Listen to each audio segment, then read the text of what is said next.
Hello, and welcome to Essential Alchemy. Alchemy is defined as the power or process that changes or transforms something in a mysterious or impressive way. My hope is that the information in this podcast can help you transform your mood, your energy, physical health, or even connect some dots to help you shift your mental or emotional state. I'm your host, Jodi Cohen, a best-selling author, award-winning journalist, functional practitioner, lifelong learner, and founder of Vibrant Blue Oils, a company that sells proprietary blends of high-quality organic or wild-crafted essential oil remedies designed to help you return to your ideal mental, physical, and emotional state. You can find out more about me and my company at vibrantblueoils.com. And with that, let's get started with today's episode. Hello, I am Jodi Cohen, your host, and I'm so incredibly honored and excited to have an amazing conversation about hormones with my dear friend, Dr. Sharon Stills. She is a naturopathic medicine physician with over 2 decades of clinical practice, and she's the host of Mastering Menopause Transition Annual Summit and is dedicated to changing the conversation around menopause and healing in general. Her red hot, sexy menopause philosophy and programs have changed the lives of tens of thousands of patients and students. And she's passionate about being an advocate for women's health. And I'm just so excited. I was telling her off camera that so I'm 54, and so many of my friends are being told you can go on birth control or you can get a hysterectomy. And those are the two options. So I'm excited to talk about what's going on and what you can do about it. I'm excited to be here. Thank you for having me. And yeah, it always makes me go, oh my God, over 2 decades I've been doing this. And so I've been around a lot and I've seen a lot. And I always say, we don't have to have our mother's menopause because I think that, that was what I saw happen to my mother. And of course, this was many years ago. I wasn't even, aware of naturopathic medicine or anything at the point, but she had heavy bleeding and they gave her a hysterectomy. Yeah. And, knowing what I know now, I'm like, oh, I just could have given mama some progesterone, we could have saved the uterus and the ovaries. And so it is really saddening to me that, many decades later, women are still being told the same story. And partly to me, I think, I don't think anyone goes into medicine um, to not take care of people. Like we become a physician because we want to help. And so part of it is just the system and how the traditional doctors are trained. And then part of it is the onus on them because there are plenty of medical doctors who step outside the box and go, wait a second, there has to be a better way. So I'm always a big fan and advocate of if your doctor is not working with you, not teaming up with you, not doing the things, because we're very educated right now. We have podcasts, we have summits. And so the patients that walk in my door these days are much more educated than the patients that walked in 20 years ago. When I first went into practice, Yes. um, we didn't really even have the internet. There was no Facebook. Yeah. I had if I had to look something up, I had to look it up in a book. And Oh, yeah. so it's very different right now. And there are so many options that I'm excited to unpack with you today.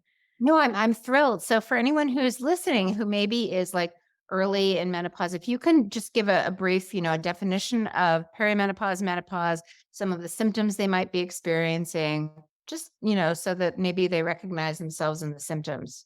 Yes, and it's a hormonal journey. And so I just had a patient like 2 hours ago who said, "Oh, everything is fine." She wasn't coming to me for hormones, she was coming to me for something else, but I always ask about the cycle because it's a sign of our health, and she was like, "Oh, no, my cycles are fine." But I never take, that at word level, Yes. define fine, and then I find out she has cramping, heavy bleeding, her breasts get tender for like 3, 4 days before her cycle, but we've kind of been taught that's normal. We think it's normal to be in bed for the first 2 days of our periods and have to take Tylenol, Advil, or put a hot pack on.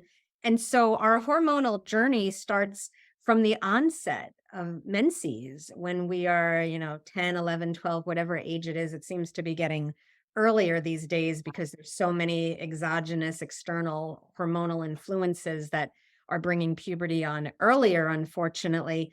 But when we get a cycle and when we start becoming a cycling woman, our cycles should not have symptoms. And when they come with symptoms, I call symptoms the sacred messengers. It's the body's way of saying, hello, hello out there, something's imbalanced. So I'm going to make you feel not good. So you pay attention. And Yeah. women, especially, we kind of are taught, just keep going, just keep going. We got to take care of everyone else. And so sometimes it takes until menopause where our hormones jump off a cliff and now we're just a disaster that we seek help. And so so I always look at like what was your cycle, so whoever is listening to this, because you may not be in menopause, but your cycles now are a good indicator of how your menopausal situation is going to go. So it's something you want to be doing, whether you're listening and you're in menopause, but like tell the younger women, like I want to change the conversation, and our cycles should be a nice detox every month, shedding the uterine lining, should be a time where we go more inward, the red tent that they used to go to. And so really aligning yourself, women have superpowers when we ovulate, and then we get, when we get into the luteal phase to be more inward. And so we can really align with our cycles and use the hormones to help us as we show up in the world. So if you've had a history of infertility, that's another sign that your hormones are off. If you've had a history of PCOS, of fibroids, of endometriosis, these are all signs that when you start to get into the perimenopausal, menopausal years, they're probably not going to go as smooth. And so to answer your question, what is perimenopause? Perimenopause is the years leading up to menopause. And so menopause is just one day. Menopause is a year after you've had your cycle. So pretty much you're perimenopausal, you experience menopause per day, and then you're postmenopausal. That's like the specifics of it. And the thing is with perimenopause, and what I want those of you listening to really take home is that this can be going on in your early 40s. This can even be going on at 39 or 38. And a lot of times you're told this is not your hormones. You're too young to even be thinking about it. But so you want to, if you're having symptoms, and there's a gamut of them. So the more popular ones are hot flashes, insomnia, urinary tract infections, hair loss, mood swings, weight gain. You can have a burning tongue. You can have eye changes. You can have joint pain, lose your libido. There's so many symptoms that are associated with hormones. Our hormones are intricately related with our immune system. So you can start getting sick a lot. So we have to really think globally. And so if this is happening to you, and I always say, like, you, if you have an inkling, if you have an intuition that your hormones are off, they probably are. So don't let anyone outside of you tell you, no, you're wrong, you're crazy. And the solutions are not cut it out or Yeah. medicate it. Yeah. Yeah.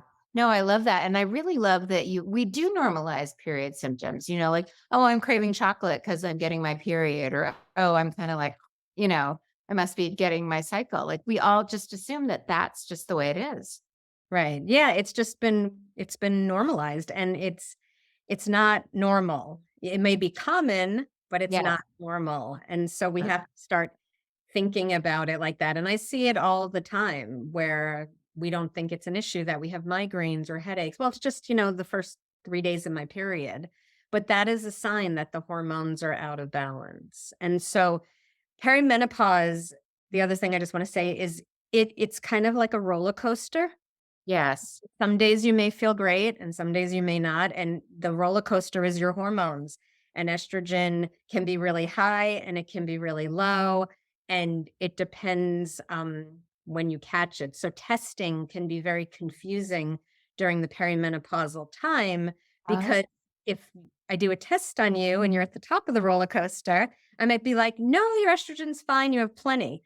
But then if I do a test on you and you're at the bottom of the roller coaster, it's like, oh my God, you have no estrogen. So you have to really understand what is going on. So if you do testing, you understand how to interpret the test results. So a lot of times with perimenopause, I mean, I've been doing this a long time. I don't even rely on a ton of testing for the actual hormones, because I kind of know that there's all sorts of craziness going on, and I can kind of deduce what's going on by looking at symptoms and how someone is feeling.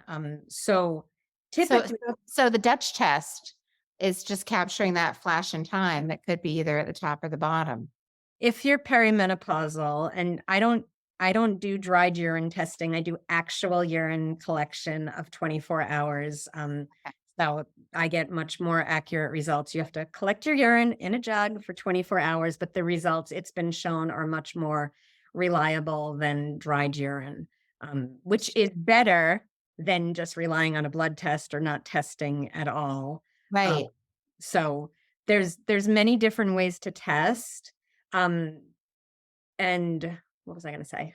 I forgot. I just lost my train of thought because I was gonna say Uh, something about when you're perimenopausal. So you have these fluctuations, right. and you and it can definitely be hormonally related. And you also have to look at what contributes to hormonal health. Like, hormones don't exist on their own, so you have to be thinking about your lymphatic system moving. You have Yeah. to be thinking about your gut microbiome. You have to be thinking about your liver and your gallbladder flow. You have to think Yeah. about your lifestyle, your emotions. So there's a lot of pieces that go into it. So if you are suffering with fibroids or endometriosis or things of that nature, typically, now I remember what I was going to say, typically when we're younger, we struggle more with estrogen dominance. And so a lot of times, a lot of these inflammatory conditions or migraines are driven because there's too much estrogen. And Oh, and too much estrogen can be too much estrogen, or it could be too much estrogen in relationship to your progesterone. right. So Right. if your estrogen is supposed to be here and your progesterone is supposed to be here, but Yeah. your progesterone is here, well, now you have estrogen dominance, even though this level didn't move. And you can have estrogen dominance because you're recirculating your estrogen because you have certain enzymes in your gut, like beta glucuronidase, that are giving your estrogen, instead of being escorted out in your poop, it's getting recycled back into your system. You can have too much estrogen because your liver is not clearing it. You can have too much estrogen because of all the xenoestrogens, and so the chemicals that are estrogen like. So there's lots of different reasons. And you have to look into, like, am I producing too much? Am I producing the wrong types of estrogen? Am I getting it from exogenous sources? Am I not clearing it? So you got to really go in and look at, like, why, or do I have too much estrogen because I just don't have enough progesterone? And why don't I have enough progesterone? So is my thyroid not functioning? Am I too stressed out? So, when the body has to decide between survival or sex, it Yeah. chooses survival. So if you're very stressed, you're Yeah. producing a lot of cortisol, you're not going to produce as much progesterone. So there's lots of different reasons. And that's like a chronic thing that I see in the younger population, this estrogen dominance issue. Now, as we get older and go through perimenopause and menopause, like I said before, it's kind of like the hormones just, let's go cliff diving. And so they just kind of, they're gone. And then it's not so much an estrogen dominance issue. Then it's really about replacing the hormones and replacing them wisely, and using. So whenever I talk about hormones, I'm always talking about bioidentical hormones. I'm not talking about synthetic hormones, even though I don't always say bioidentical. That is what I mean. You don't want to. Can you differentiate for those who don't know the difference? Yeah. So synthetic hormones would be like what you were saying, going to the doctor and getting birth control pills. These are pharmaceuticals, they're synthetic. Some of them come from pregnant horse urine. Um, and like, the pregnant horse urine has estrogens in it that we don't even make in our bodies. And I always find it interesting that even regular horses who aren't pregnant don't even make those estrogens. So it's like, it's not even good for regular horses. It's certainly not good for humans. But synthetic do not look like the hormones that we produce. So when you take bioidentical, they're just that, they're bioidentical to the hormones that we naturally produce. And so they know how to lock into the receptor site because they fit. and the synthetic ones don't fit and they cause all sorts of problems, side effects. So, like synthetic progestin, which is a synthetic progesterone, if you actually read the side effects, it's like the side effects are all the things you're trying to treat. Weight gain, insomnia, depression, miscarriage. So they are very, very different than using bioidentical. And when I use bioidentical replacement, we're doing it in sub-physiological doses. I'm not trying to make you 16 again. I don't know anyone who'd want to be that age again, but keep me in my 50s. I'm very happy, looking forward to 60s and beyond. Yeah. So we're doing them to give your body just enough to give you the therapeutic benefits. I love that. I love that. Less is more. So I'm curious because there are a lot of variables that could contribute to what's going on. How do you unpack that? Like, what tests do you have your clients do? How do you kind of figure out where all the puzzle pieces go? So I am a big, big fan of test, don't guess. Yeah. I love that little slogan. I'm not the only one who uses it. And so I do a lot of testing so we can kind of walk through. Yeah. So I do very comprehensive blood work. Okay. And for hormones, some of the things that you definitely want to see in blood work that you're not going to see in urine are the DHT, which is dihydrotestosterone, which is a metabolite of testosterone. So, one of the things I see is women will be put sometimes on ridiculously insane amounts, especially like if they have pellets injected into them. Oh, I know. They'll be like totally like I'm very anti-pellet. I'll just put that out there right now. No, I mean, I was telling you offline, I have a yoga instructor who looks great in her 60s. She's like, everyone needs the pellet. I'm like, I don't think there's anything that everyone needs like that. Well, so my experience, because I used to work at a clinic where I saw these patients who were put on pellets and I had to take them all off, get them all explanted and get them all detoxed. The pellets like pound you with hormones and then it falls off. So you feel like amazingly good for a little bit and then you don't feel good until you get your next pellet and no one's monitoring them. So they're giving you these high doses of testosterone but no one so then your hair is falling out and no one bothered to run a blood test and look at a DHT to see if you're converting the testosterone to the metabolite that makes your hair fall out. So it's really important to look at DHT in the blood. Like every patient I have on testosterone, I'm constantly monitoring. It's really important to look at in the blood SHBG, which stands for sex hormone binding globulin, and that's kind of like it's like a modulation. If it goes too high, it'll bind. So I kind of think of it as like this school bus and the binding globulin, the sex time, it's a school bus and the hormones get on the bus. And if the levels get too high, the hormones can't get off at the stop. And so you might have enough hormones, but they're bound up by this protein in the liver and you can't get them to the receptor site. So you need to look at that to make sure that's kept. A lot of it is Goldilocks. Hormone Yeah. replacement is like not too little, not too high, it's got to be just right. So I Yeah. get that in the blood. You can look at testosterone and free testosterone pretty accurately in the blood. I don't rely, and we'll talk about in a second, what I rely on for estrogen and progesterone. You can look at a DHEA-S for sulfate in Mhm. the blood, fairly reliable. I look at that in the blood and the urine. And then I really like the blood for thyroid hormones. Right. Um, when you want to have a full thyroid panel and it still like blows my mind. It still happens in my office repeatedly, numerous times a week where a new patient comes in and they've just been totally gaslit, totally misled about what's going on with their thyroid. So you want to have those basic 6 markers. You want to have your TSH, your free T3, your free T4, your reverse T3, your anti-TPO, and your thyroglobulin antibodies. And you have a pretty educated audience. So I'm sure Yeah. most people know that already. But then you also want to have someone who understands how to read those levels. So I also see a lot of times patients come in and they might have had the right tests run. And I'm like, well, what'd they do about it? And like, no one did anything about it. They just like, they tested so they didn't have to guess, but then they never did the treatment. So you want to be getting the proper treatment for your results. And for example, free T3, the Mhm. range is typically like 2 to 4.4. Yeah. So if you have a 2.6 or 2.8, a lot of times I see women are just told, no, your free T3 is fine. You don't need support. But my experience of a long time now is that the free T3 for a lot of women to feel good has to be at the high end of normal or even above the high end of normal.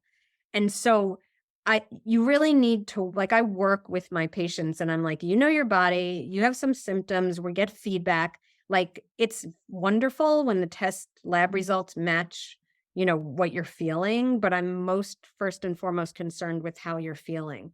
So if your T3 needs to be a little higher, but that's where you feel good, well then that's where we put you. So you really want someone who's going to be able to think outside the box. You don't want your reverse T3 to be the ranges are usually like 8 to 25.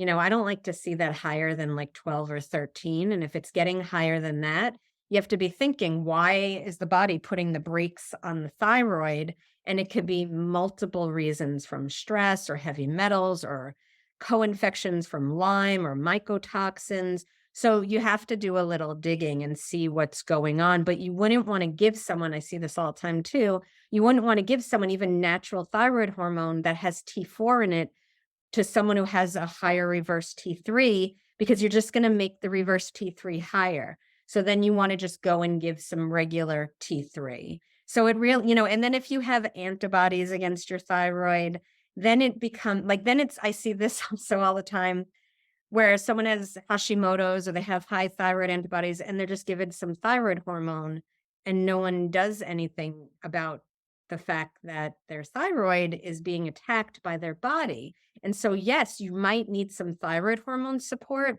but it becomes a very different treatment. Now we have to see why is the immune system attacking the thyroid? What's what's underneath that? What's causing that? And then the treatment becomes more complicated to alleviate the autoimmunity. So I have Hashimoto's and no one has looked at why. I love this. No, this is amazing because you're looking at all the root causes. And I mean, you're really a detective. Why is this happening? What can I do? What's the next level to Yeah. unpack it? That's amazing. I always say I'm a 2-year-old because I'm like, "Why? Why, why, why? Why, why, why? Tell me why." But that's really impressive because then you can get to the root cause and kind of shift things. So can you kind of share, the example of people who work with you, like how long the journey might take, kind of what, that I mean, I know there's no cookie cutter one size fits I all, mean, I but have I have patients that have been patients of mine since the beginning. Like, I had a patient text me the other day. She's like, "It's our 20-year anniversary." And I was like, "Oh, happy anniversary." So, but the what we do and how often we interact yeah, changes because, if I'm your doctor and you get acutely ill, you're gonna need to see me, or if you get a new diagnosis. But like with hormones, once yeah, you with get your hormones. hormones balanced, I typically see those patients once or twice a year. So Right. we're doing our blood work. Right. So to go back to the testing, and I had 2 patients, 1 patient yesterday and 1 patient today tell me the same thing. I went to Quest and they drew my blood and they said, "I have never seen so many tubes of blood need to be taken." They had like 30 tubes of blood taken because I run very extensive blood work because again, I can pick up things that maybe no one saw. I can diagnose something you may not know you've had. I can see nutritional deficiencies and I'm getting like your fingerprint. Yeah, So yeah. a good example I always use is your cholesterol. If your cholesterol is typically 200 or 210, fine, we run it every year. But then we run it and now it's 150 and you haven't done anything different. To me, that's a sign there's excessive free radical activity going on in your body, that your cholesterol dropped and now your liver is struggling and there may be a cancer brewing. So by doing it every year, it allows me to track and know and learn what's going on with you. So like I have my patients have their older kids, their teenage kids start doing blood work with me and we start because the earlier you track, the more information you have and the more you can see. So I do extensive blood work on every patient. I do 24-hour urine hormone testing because when we're doing hormones, we want to see the metabolites of the hormones, especially in estrogen. There are different kinds of estrogen, and this is where it gets very diluted. Like people say, estrogen causes cancer. Yes, Well, kind does, right. and if estrogen really caused cancer, then when girls went through puberty and had all this estrogen surging, we'd see a big uptick in breast cancer, but we don't. We see it postmenopausally when the estrogens are dropping off. That's also when we see an uptick in osteoporosis and Alzheimer's disease and cardiovascular disease and diabetes, because these are all have implications with the hormones. So I do 24-hour urine testing because we have to see, do you have more of the good estrogens or the proliferative estrogens? What kind of metabolites? There are metabolites of estrogen that I use to treat breast cancer.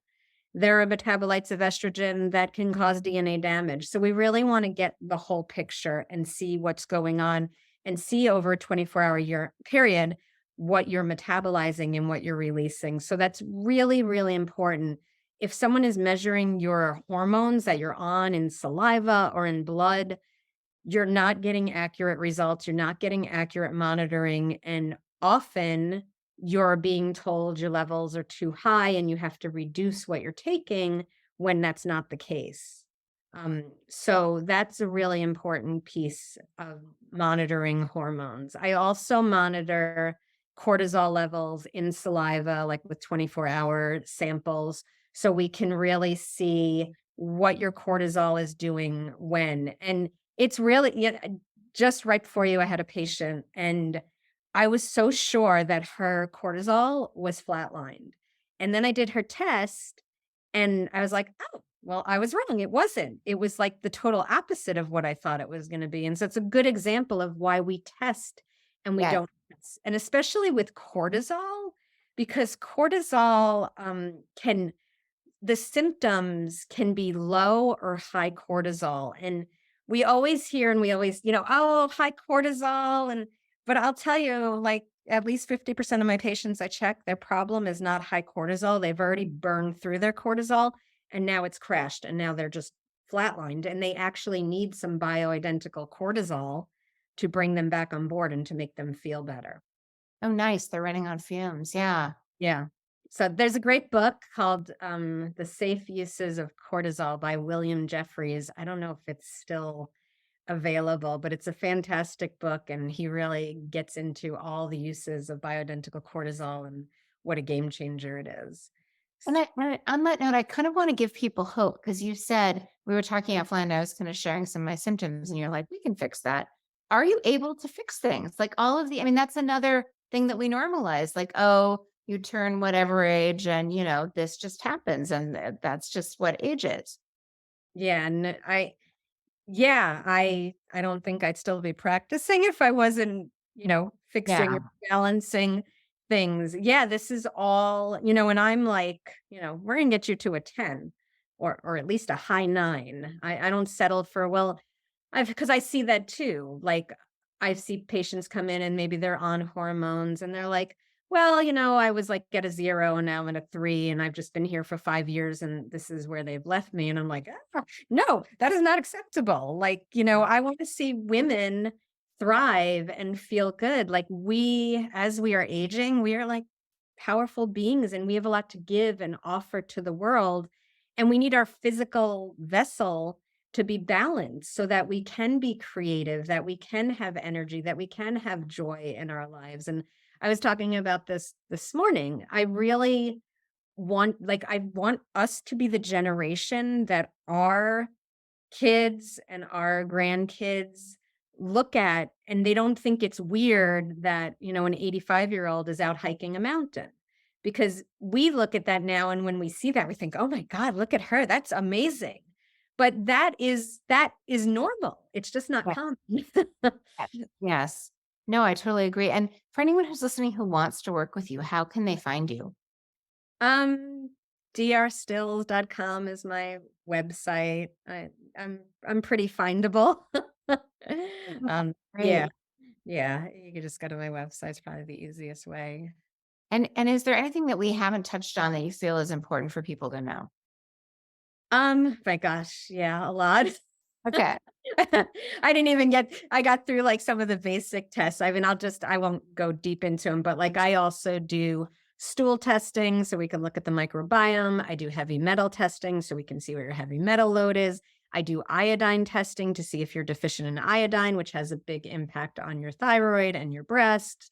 I do mycotoxin testing because mold can be a big player. I look for Lyme and co-infection. So there's a lot of testing, Wow. toxicity testing. There's a lot of things that, sometimes it's like I just want to hopefully rule out things, but if it's there and we didn't even check, it could be driving your dysfunction. And so it's better to kind of test and know what's going on. And yeah, I just want, anyone who's, I talk a lot to women. I host the Menopause Summit, which you are a part of this year. And I do that. It is a ton of work, but I do it because I'm really committed to changing the conversation. And it's a free way to reach a lot of women who need and are thirsty for this information. And I'm really passionate about changing what aging looks like. Menopause is not a disease. It pisses me off that there's an ICD-10 code for it. Yes. But it's not a disease. It is a normal transition. And a lot of it is like our mindset and how we look at the aging process. And menopause, I mean, I've been postmenopausal now for 7 years. I was done and finished at the age of 48. I was a little on the earlier side, but remember the average age is 50. Yeah. So that means some are gonna go a little earlier, some a little later, and so it's all normal, it's all okay. Um, but I climbed and stood on the top of Kilimanjaro, and it literally the universe was, like, really supporting me to the day. It was the 1-year anniversary when I had had my last period, and I stood on top of Kilimanjaro, to show myself and to also show others, like, this is just the beginning. We don't have to be afraid of menopause, and we have to take stock, and we have to look at, it's easy to say, "Don't be afraid of aging," and if you have to really look and see, like, what are the programs I have? What are the beliefs? What are not mine? What are from society and I can easily get rid of? And what do I have to work on? But when we're all gonna go through menopause. It's Yes. inevitable. If you're a woman, it's coming for you. So get ready and enjoy it. And we're all, as humans, we're all eventually going to expire. And so, what can we do to improve the quality?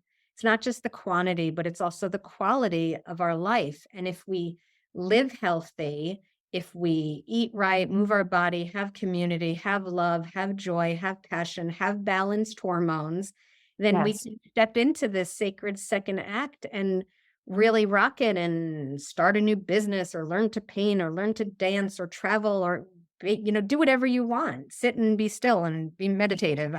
It's not to tell you you have to go climb a mountain, but I always say, like, what's your Kilimanjaro? What have you been putting on the back burner that it's time to now put on the front burner? Because we have been taught that we come last as women. And I'm Yes. like, no, put yourself first. That is not selfish. That is necessary. You can't pour from an empty watering can. So fill yourself up and, to have hope that there are doctors out there like myself who will listen to you, who will work with you, who will not give up on you. Some of my patients, it's very easy. It's like 1, 2, 3, hormones are balanced, and they go on their way. Some it takes a little longer if they have other infections and other things going on, or there's a lot of emotional things going on. So, be patient, but don't give up hope. Trust your inner knowing. If you know something's out of balance, like find someone who will work with you and listen to you. I learn from my patients. I've been practicing 22 years, and I learn something every day from my patients. That's amazing. Well, thank you for your brilliance and everything you do. And please repeat your website so people can go find you. It's Dr. Stills, STILLS.com. Just Fabulous. drstills.com. Well, this was amazing. Thank you for everything. Thank you so much for listening. I hope this podcast empowered you with some useful information and takeaways. If you liked this episode, please consider sharing a positive review or subscribing. I would also love to offer you my free parasympathetic toolkit as a gift just for listening. It will teach you how to activate the most important nerve in your body to turn on your ability to heal. This free toolkit includes a checklist, a video, and a detailed guide. If this podcast prompted any questions, you could always find answers at my blog at vibrantblueoils.com or my book, Essential Oils to Boost the Brain and Heal the Body. Until next time, wishing you vibrant health.